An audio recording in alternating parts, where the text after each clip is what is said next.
Hello and welcome back to another update where I cover the latest developments throughout the front line in the Russo-Ukrainian war. It is your host Weep Union, and in this one we start out in the Sumy region where the reports about the Russian entry into the Shivka was confirmed with this duplicated footage confirming Russian presence within the village. However, it is not yet that of an offensive. It is reported by a lot of sources, a lot of conflicting information. Walking through that and analyzing the different sources based on what they've said, and if the logic holds up, pretty much what we saw was a Russian incursion across the border within a town that is connected with each other, Reshivka and Tetkino. If we take a look closer, we see that the village does not actually stop by the border, but continues beyond. There is this road that connected two villages, and there are buildings on each side of the border. What we saw is that the Russian troops, Chechens and Wagner soldiers all moved across from village to village. Reshivka is reportedly a village the Ukrainians did not occupy for quite a while and have left it as a gray zone, a buffer zone between the two borders.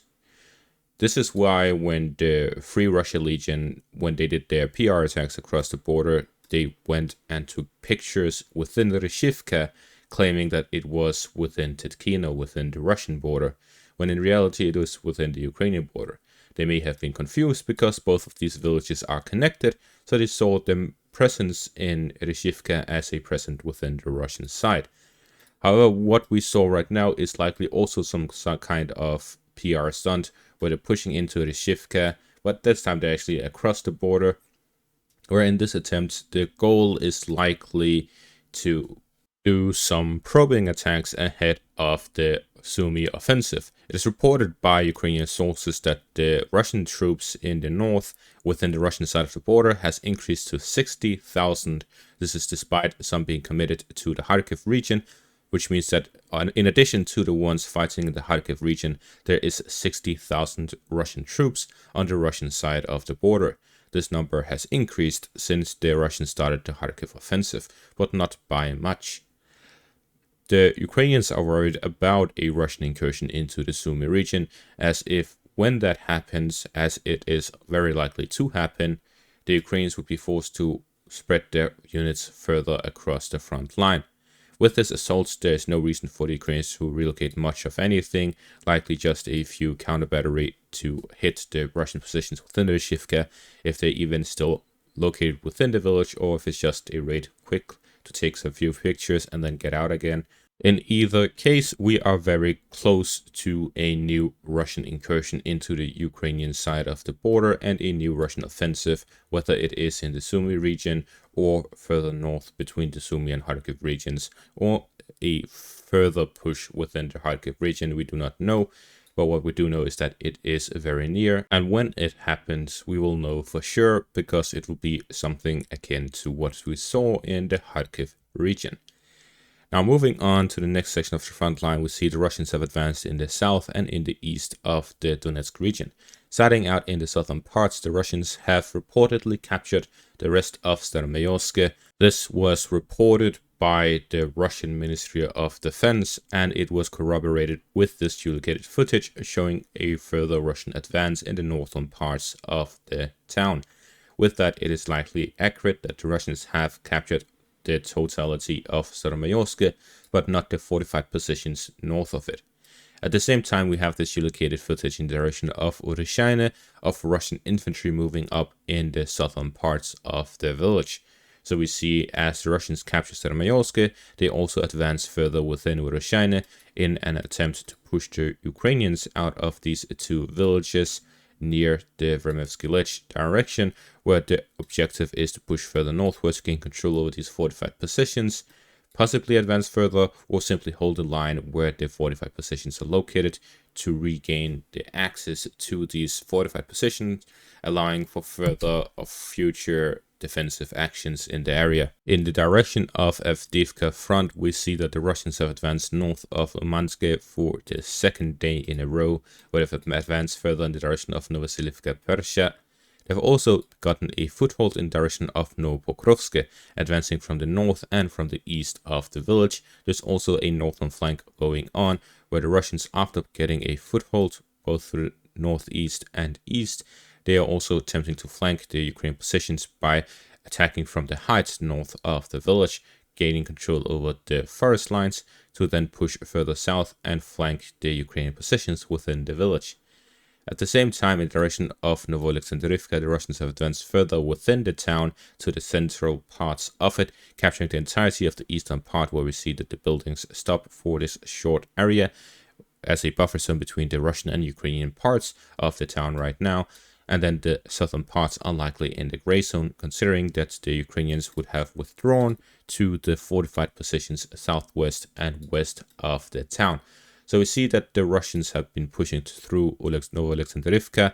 Following the advances from yesterday, they're now even further within the town, and according to some reports, the Ukrainians have completely abandoned the town and left to the fortified positions west, southwest, and further northwest of the town to allow the Russians to gain control of it and then have better fortified positions to defend instead of a destroyed town from all of the heavy shelling. Further north in the direction of Chasiv Yar, we have this footage here showing the heavy destruction of the eastern micro-district. We see that the majority of the smaller buildings are completely razed to the ground, and the high-rise apartment complexes are barely standing. This is why these high-rise apartment complexes are extremely important to occupy when advancing in these areas of the front line, as they are able to withstand this many months of heavy shelling and still stand up without collapsing.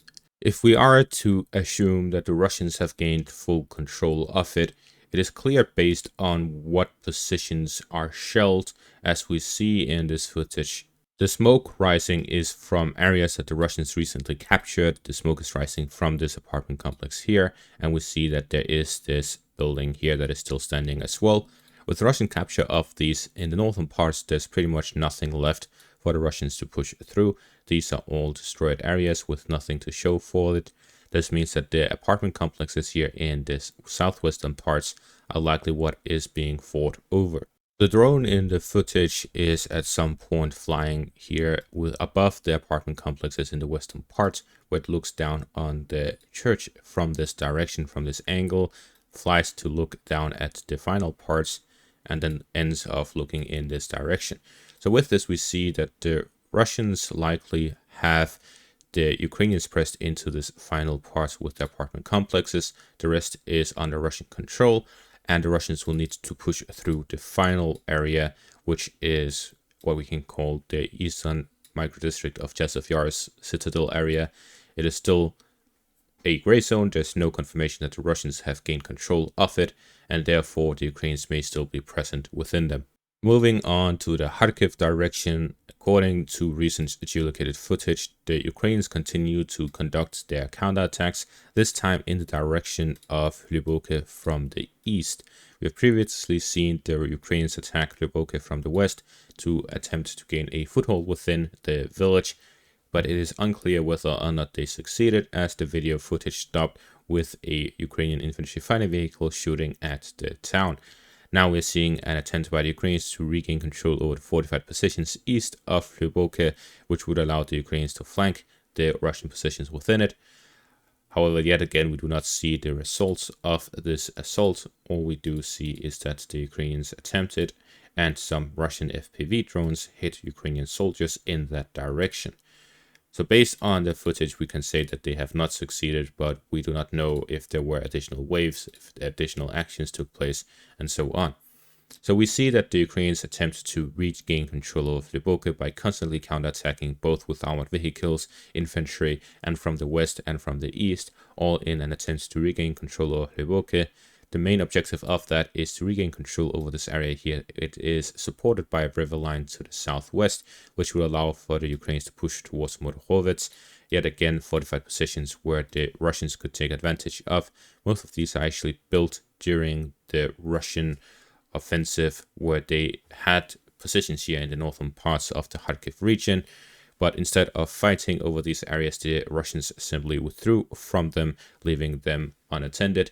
This allowed the Ukrainians to gain control over these areas. While considering the fact that the Ukrainians did not really build any significant defenses, we see that the fortified positions face in a southern direction and not in a northern direction, which means that the Russians, having gained control over these areas, are able to take advantage of these fortified positions to properly defend against any Ukrainian counterattacks in their area. Based on this, we see that the fighting taking place in the north in the Kharkiv region is pretty much the fighting that would have taken place during the Ukrainian Kharkiv offensive if the Russians did not withdraw from the city following the results of it.